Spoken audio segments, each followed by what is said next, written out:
Would you like to learn how to make one of these? Well, keep watching.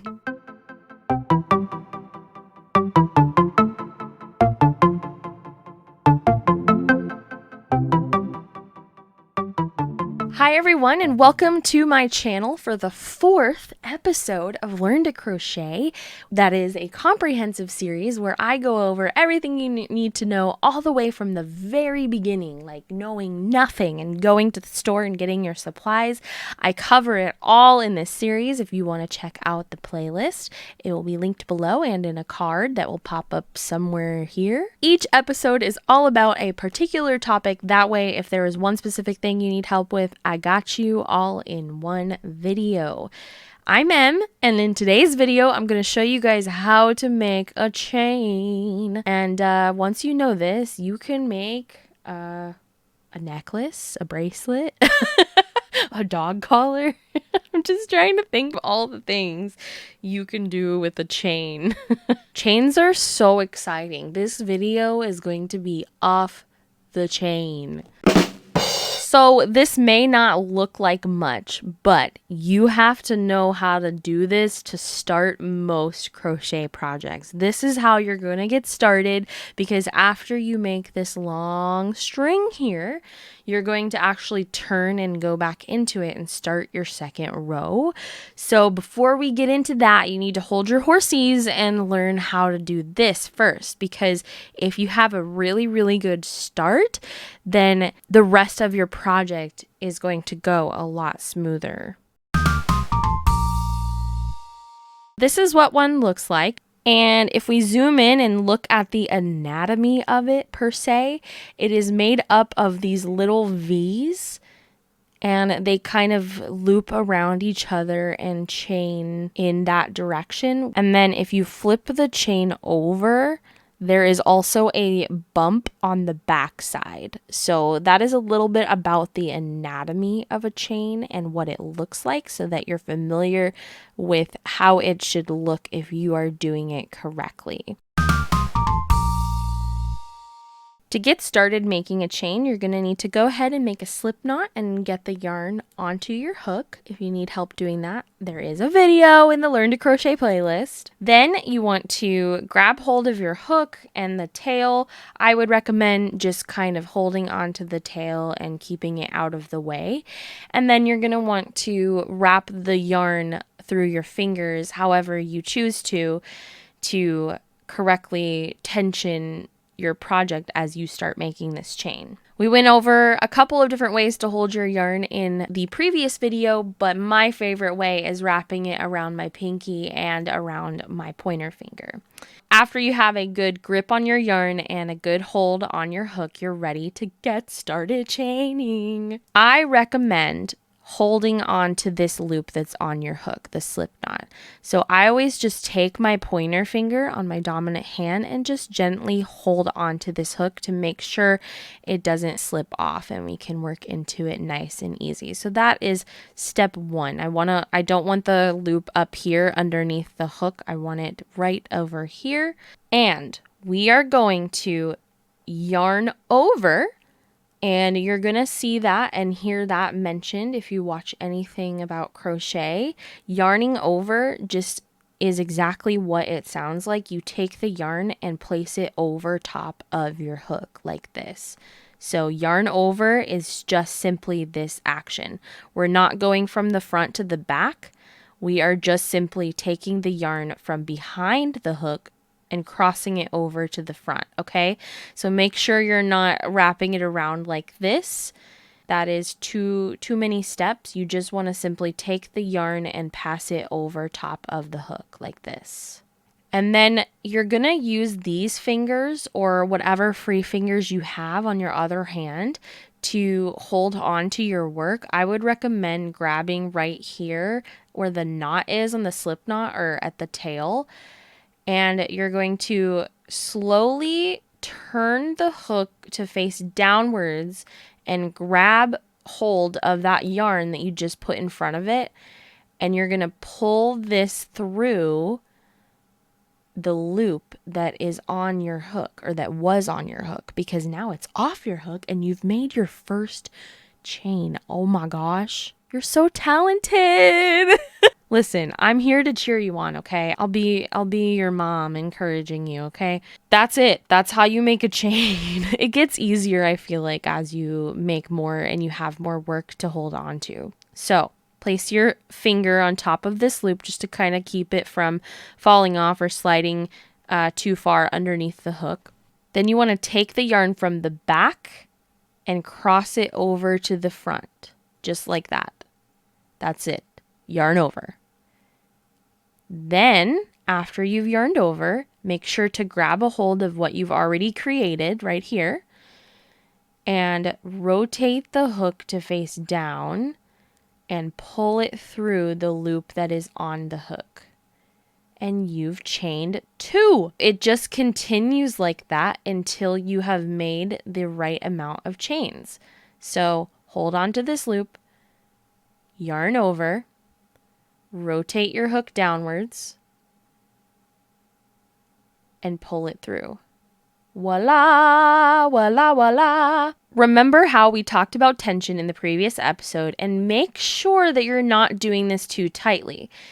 As you can see, if I pull this yarn really tight, okay, and then I try to yarn over and go through that loop, it's not happening. My hook physically cannot fit through that loop because it's not a loop anymore. It's a chokehold on my hook. If this is happening for you and you're having a hard time getting your hook to go through the loop, loosen your tension, okay?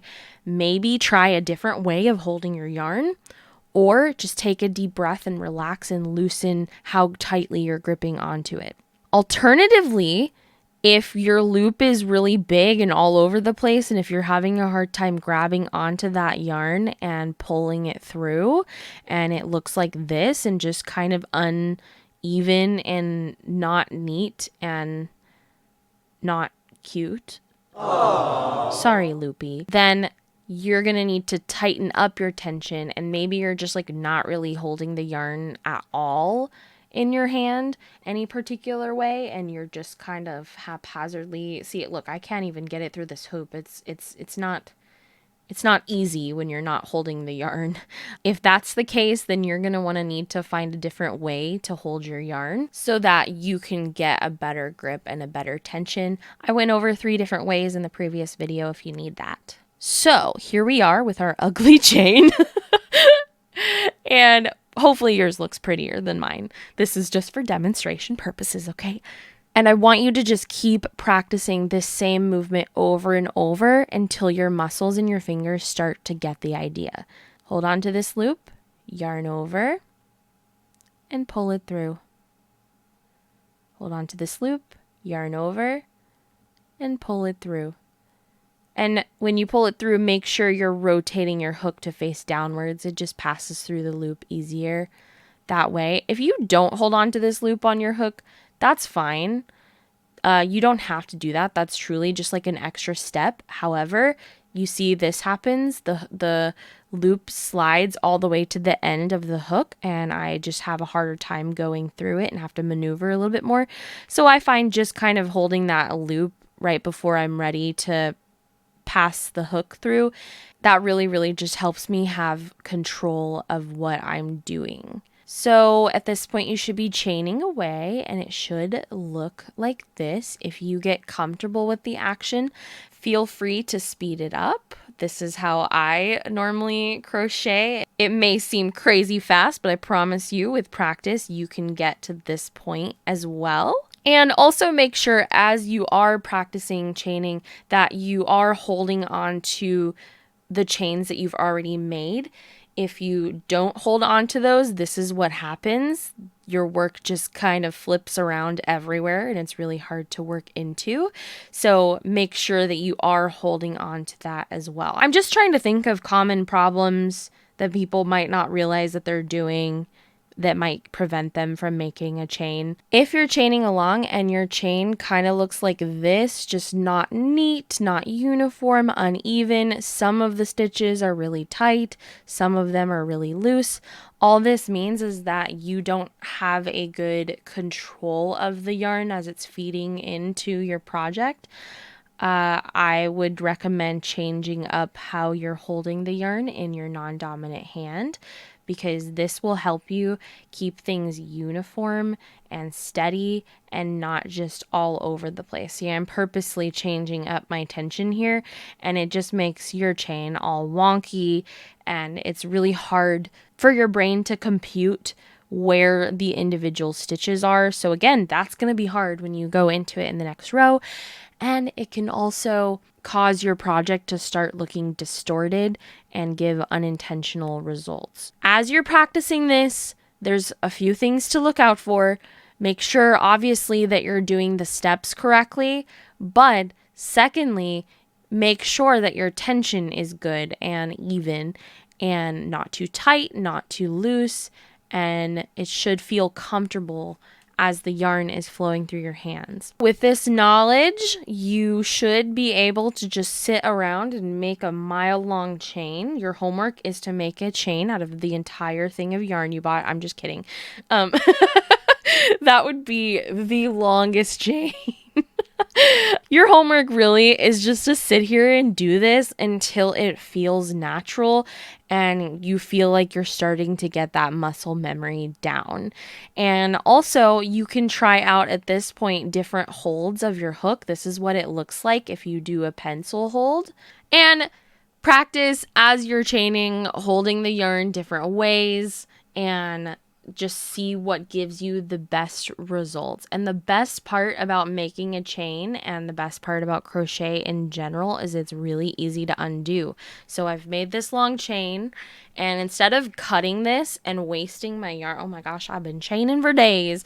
Instead of cutting this and wasting my yarn, you can actually just take the end of the yarn that's attached to the rest and pull on it, and boop, boop, boop, boop, boop. It will just start to undo one chain at a time. So if you want to conserve your yarn and start again and practice, or if you're making a chain and one of the parts just doesn't look good, that's okay. Just dial it back and start again. Keep practicing. This takes a lot of practice for it to make sense to your hands and for you to start getting the muscle memory of doing it down. So do this as long as you need, and once this feels comfortable, you guys are ready to start learning how to do the single crochet. I'm so excited for what's to come. I hope you guys are too. Remember, keep trying, don't give up. Just stay creative and keep practicing, and you'll get it soon. I promise. Make sure you're subscribed and all the things, and to leave a comment if you need any help. Also, I have a community Discord, which is a collection of chat rooms, and I'm more than happy to help you out in there as well if you need it. So hope you guys have a great day, night, evening, or interdimensional time that doesn't exist but may in the future. I will see you next time. Bye.